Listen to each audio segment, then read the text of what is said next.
Welcome to HerbTech Talk, your source for all things cannabis. I'm Isabella, and on this week's segment, we're talking with Anthony DePaiva. Anthony is a director of retail operations for Green Meadows Farms, so his job is to oversee and manage their multiple dispensaries.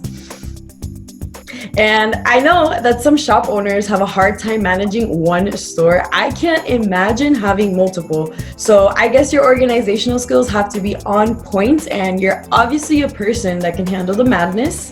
Tell us about you and how you went down the cannabis rabbit hole. Of course. So the first thing is you have to keep it transparent. Having more than one location is each unit has a special niche. Each unit has its own demographic. So in having more than one, there's multiple hats. You can walk into every unit and treat it like the same because each unit has something special to offer to its community. Each community is completely different. So I think diving down that rabbit hole has been rather easy because the first focus is always to celebrate the people. Start with the people working in the dispensary, and then it's the customers. And when you kind of make people the priority and then operations to follow, profit kind of comes with that. So diving into more than one unit is treat them differently, understand why they're special, and really celebrate the people. Yes, so for each one, they get kind of this catered attention. There's like no one size fits all for each one of the stores, and it's having that back and forth communication between management and the inside store. Right, and some of our stores are recreational and others are medical, so each store is varied. Oh wow, so you guys differ in both. So given your experience working with multiple cannabis retail operations, what do you believe is a common operations mistake that causes shops to underproduce? I think for me, it's customer focus and menu mix. Sometimes, again, we're geared to transaction, whereas so we lose that focus, and basically our customers are lined up outside of our facility, security guards are checking them in, and it's basically you either know what you want or you have to go outside until you know what you want, is because it becomes transactional. So I think that customer focus is a big one, and then menu mix. We get very comfortable having a couple strains of each form factor. So menu mix is huge, and a lot of people get comfortable. They're doing sales, they're growing, but their menu mix stays pretty stagnant. A year from now, you want to have variety. Right, absolutely. Okay, and do you believe that it's best to have, because I know that Green Meadows is verticalized, you guys do seed, processing, packaging, even all the way from seed to sale. So do you believe it's best to have verticalized operations or work with different providers to fulfill the needs of the dispensary? I think that in the beginning, of course, we all want to think that our product is enough that we can sell continually and have great business. However, I think that wholesale partnerships are really important in the growth of a company. Again, the key there is to curate and build great relationships with products you support.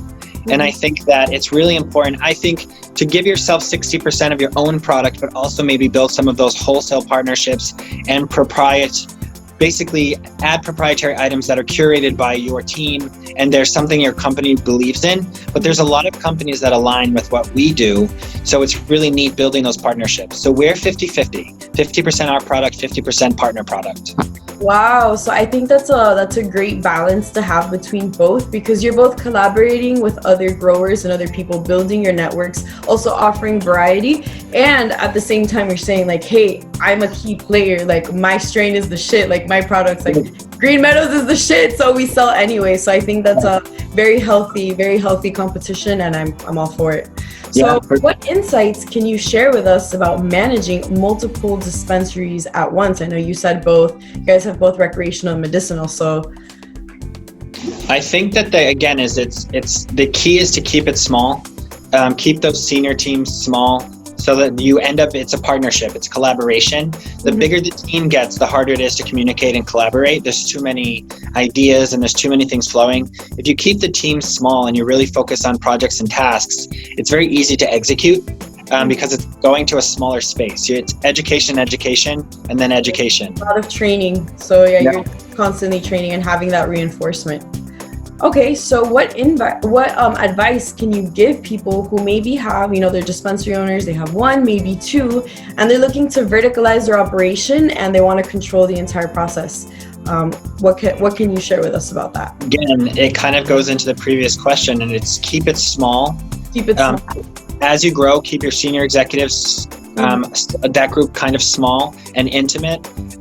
Own the process, own everything that you're doing, and really don't just grab everything that you can to make a profit. Own the process. Do it the right way. Do your research. And then the big thing is it's always going to be quality over quantity in our business. Yes.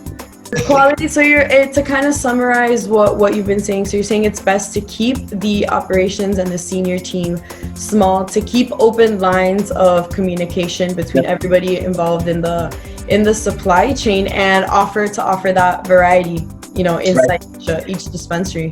Okay. Exactly. Okay. And how many retail facilities do you guys have? So we currently have the dual located, vertically integrated space. And then we have the additional space.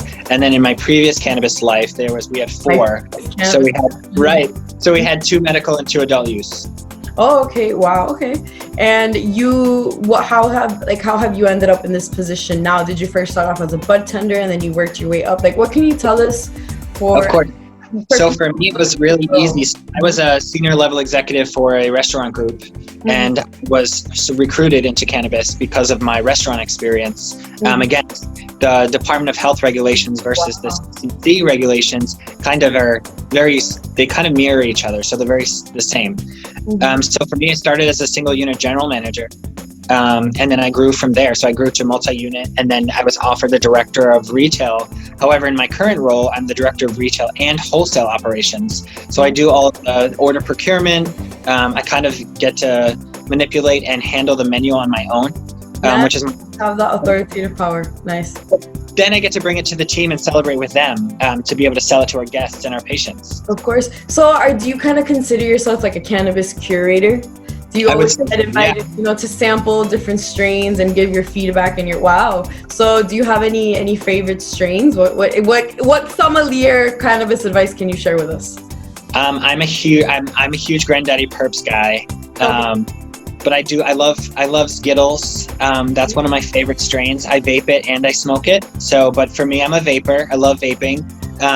I haven't quite dabbled in the dabbing world just yet. Your lungs. You need to have your lungs. No, but that's pretty cool. Also, you guys also offer dry herb and concentrates. Yes. Yep. Okay. Wow. And what about edibles? Not yet. So we're not quite there yet. Again, concentrates, we're doing bubble hash. We're an organic operation, which is super fun. Meaning, what's the difference between organic and non-organic? So no chemicals. So our extraction is organic. We trim organically, and we're producing organic flower. So our entire process is certified organic. Okay. And where can we reach you, Anthony? If you want to get in touch, if we happen to be in Massachusetts, for our Massachusetts listeners out there, what can you share with us? Of course. It's DePaiva at greenmeadows.com. Okay, perfect. And for you guys, I will leave a link to their website and to Anthony's page so you can get in contact with him. Maybe you guys have some strains that you would like to share, maybe some networking opportunities. Yeah, of course. And thank you for your time today, Anthony. And this was it. That's a wrap. I will see you guys next week for another episode of HerbTech Talk. Thank you, Isabel. You're welcome.